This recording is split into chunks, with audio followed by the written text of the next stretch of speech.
Hello YouTubers, Jeremy Brown again. I had an issue with my Ream 2.5 ton gas pack LP.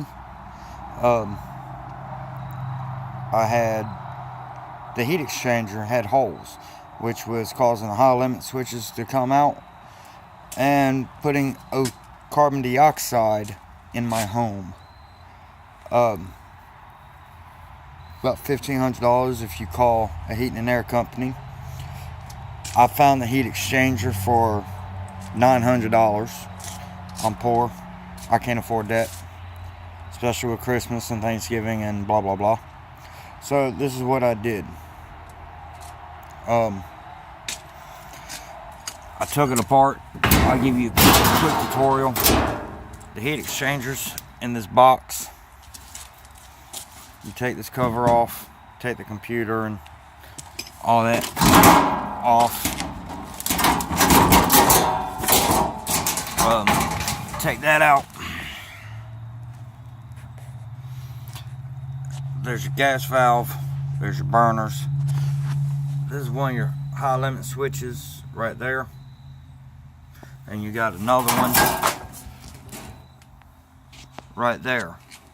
And if that box gets too hot because of fire blowout, those sensors close and are open and turns your furnace off. So I took my heat exchanger out and I patched it.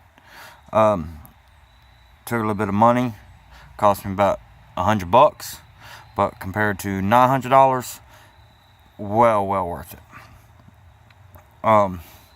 Basically what I did was took Inferno 2000 degree liquid metal,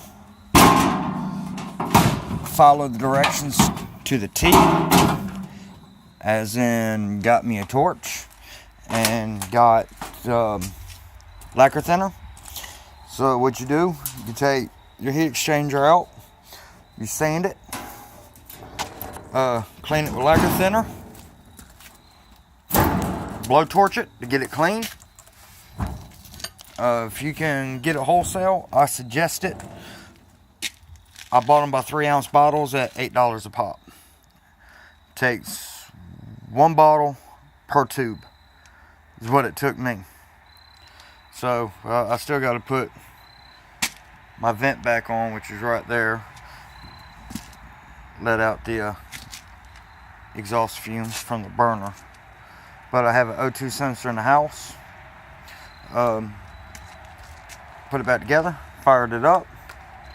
Had a little bit of smell, a little bit of smoke due to the epoxy, the Inferno metal, the burn off on the outside.